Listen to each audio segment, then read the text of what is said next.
Әлем надандықтың тұңғиығына батып, жан-жақты зұлымды қаптап, адамдар барлық нәрсенің жаратушысы болған Аллах Тағалаға иман келтіруді және ғибадат жасауды тоқтатқан уақыттар еді. Адамдар ғаламда болып жатқан құбылыстар мен Хақ Тағала жаратқан нәрселерге және өз қолдарымен жонып, тас пен ағаштан жасаған пұттарына табынатын уақыт еді. Әлемді, барлық болмыстарды, жүректерді қайғы басқан уақыттар болатын. Аллаху Тағаланың күллі жаратылыстардан үстем етіп жаратқан, адамдардың тозақтан құтылуына себеп болатын бір тұлға керек еді. Оның туылуына да аз ғана уақыт қалған уақыт еді. Әлем Адам алейхиссаламнан сол күнге дейін таза маңдайлардан өтіп жеткен нұрдың иесін қарсы алуға дайындалып жатқан уақыттар болатын. Адамдар мен жындарға мәңгілік бақытты көрсететін теңдессіз ұлы адам келе жатыр еді.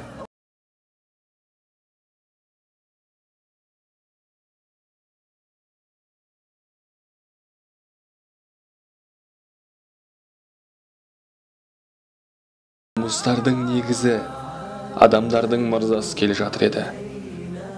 Махшар күнінде көмек беруші, пайғамбарлардың сұлтаны келе жатыр еді. Аллаху Тағаланың сүйікті құлы, әлемдерге рақымдылық етіп жіберілген пайғамбарымыз келе жатыр еді. 7 қат көк, 7 қат жер, қысқаша бүкіл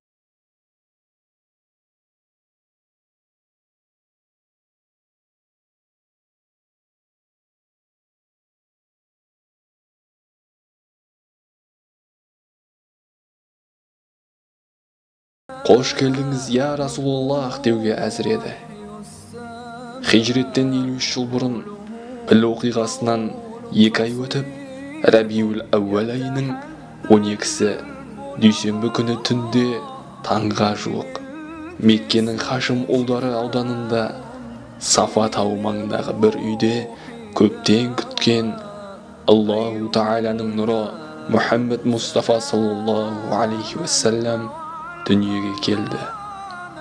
Оның туылуымен әлем қайтадан жанданды. Қараңғылыққа нұр төгілді. Мәдәрижун Нубуа кітабында былай делінген: ең ұлы құрметке ие болған бақытты ана Әмина жүктілігі туралы былай әңгімелеген: оған жүкті кезімде ешқандай қиындық шекпедім. Жүкті екенімді сезінбейтінмін.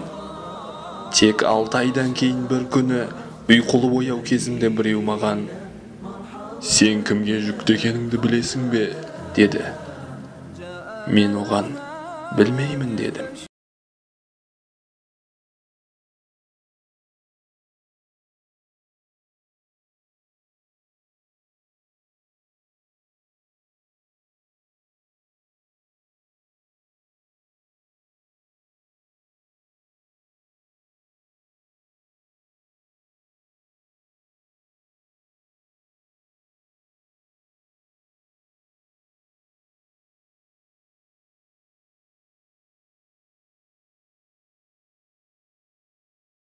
Құсты көрдім, келіп қанатымен мені сипады.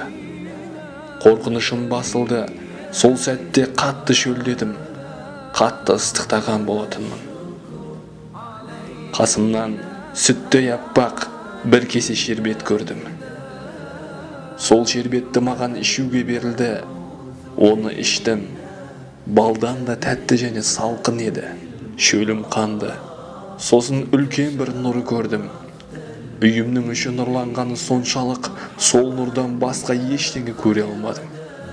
Сол кезде айналамды қоршап, қызмет етіп жүрген көптеген әйелдерді көрдім. Бойлар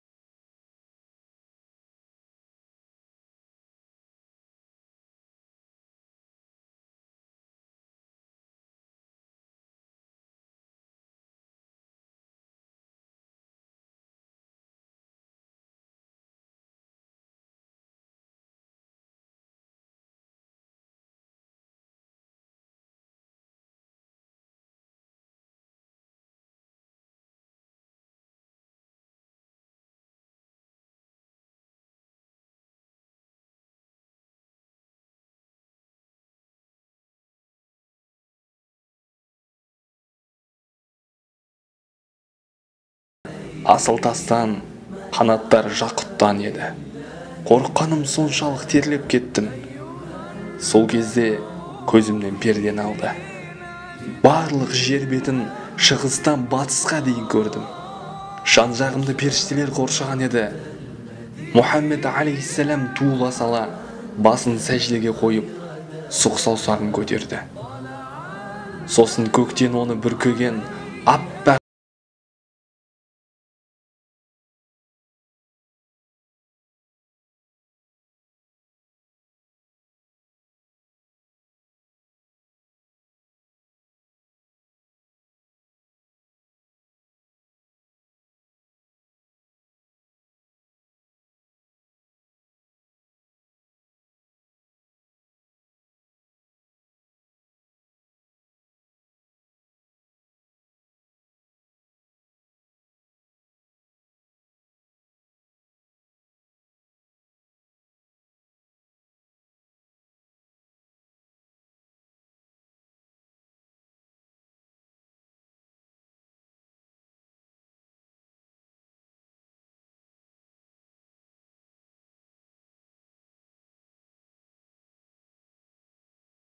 басына хош иіс септі, көзіне сүрме жақты да, көзден ғайып болды.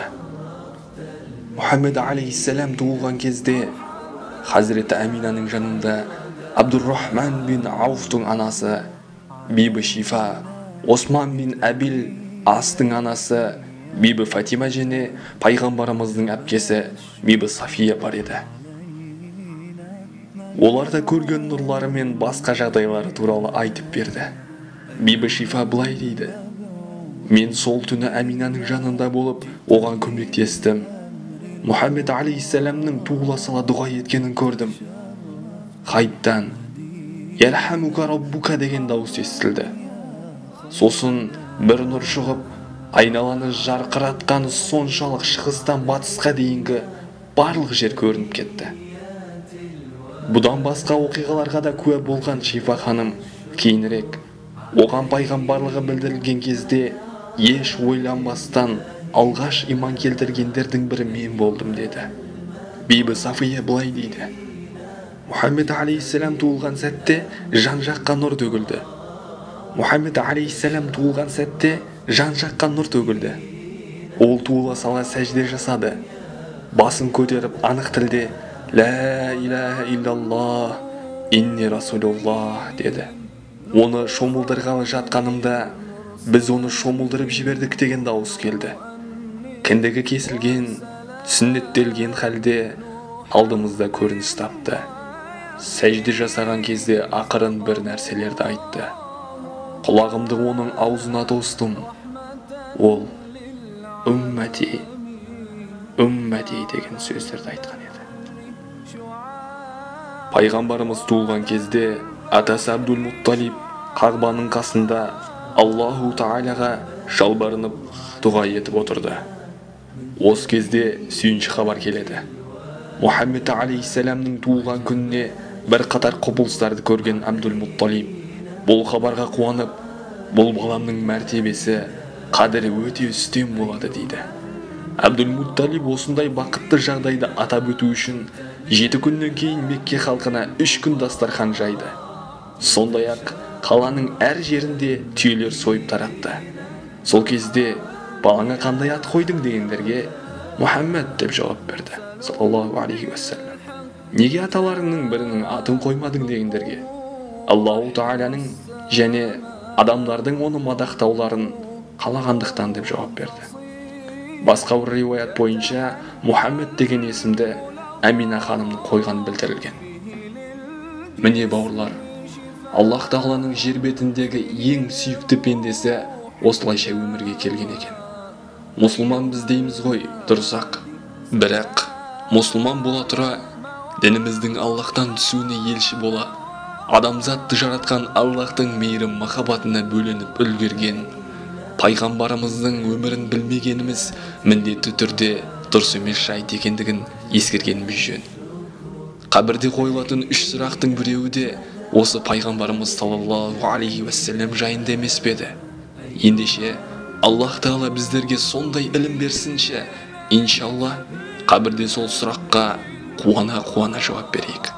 Аллах Тағала баршамызды игілікке бастасын.